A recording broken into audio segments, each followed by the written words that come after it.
Hello, friends, and welcome to Adventures in Pixieland, Bible Study Part 2. We are still in the NIV. We're still just going to move past that. We are in the book of Mark. We are in chapter 10. We are doing, sorry, I bumped into things.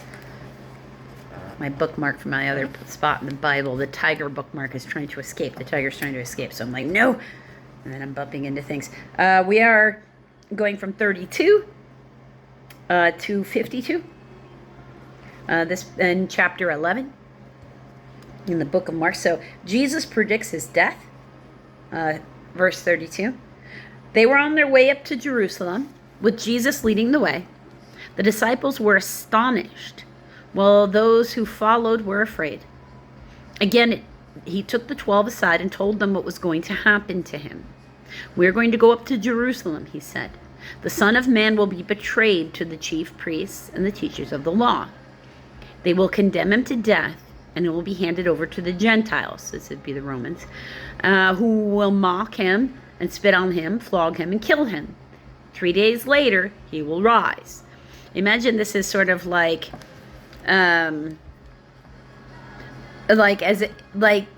right before you go into some place with your parents, and they're reminding you sort of how to act right, before we get there.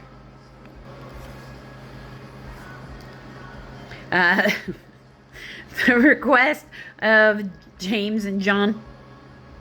I should have said what I was going to say, because my next part is always, because in that speech with your parents, when you're about to go in there, it's usually, if you're from the income brackets of mine, is so don't ask for nothing kind of thing. The request of James and John, verse 35. Then James and John, the sons of Zebedee, came to him. "Teacher," they said, "we want you to do for us whatever we ask." "What do you want me to do for you?" he asked. They replied, "Let us sit on your right and the other on your left in your glory." "You don't know what you are asking." Jesus said, "Can you drink the cup I drink, or be baptized with the baptism I am baptized with?" "We can," they answered. So I need you to really understand Jesus' glory, right? His glory comes at the price of being crucified. So in order for this to work, instead of it being those other people on the cross with Jesus, it would need to be John and James on the cross with Jesus, sort of, on those other crosses with him. Because he's like, you don't even know what you're asking. Because it's his willing sacrifice of death as commanded, without the kicking and screaming. Like, he did ask, but he didn't kick and scream. I mean, I have full-on temper tantrum, so he was a good boy. He was a good boy. "We can," they answered. Jesus said to them, "You will drink the cup I drank, and be baptized with the baptism I'm baptized with." He said, "You will be crucified. But to sit at my right or left is not for me to grant. These places belong to those for whom they have been prepared." When the 10 heard about this, they became indignant with James and John. Because to them, it's like, you think you're over us. You're better than us. And that's going to create problems. Think of it as like the Knights of the Round Table. It would create those kinds of problems. Jesus called them together and said, "You know that those who are regarded as rulers of the Gentiles lord it over them." So think about the servitude. And if you're not sure what that looks like, I recommend, there's a TV show, it's called Spartacus. You cannot let children watch this. It's an absolute no. It's going to be pretty graphic, pretty gory, and lots of debauchery. Lots and lots of debauchery and death. But that would be the Gentiles, if you needed to see an example of lording it over them. And their high officials exercise authority over them. Not so with you. See that? Instead, whoever wants to become great among you must be your servant. Humbleness gets you into heaven. Trying to micromanage Jesus gets you nowhere.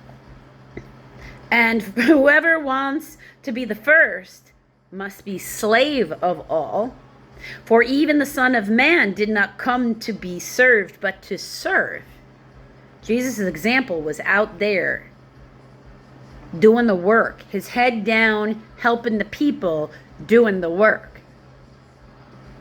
Not asking people to give him things. And to give his life as a ransom for many. So, you have to think. Blind Bartimaeus receives his sight. Verse 46. Then they came to Jericho.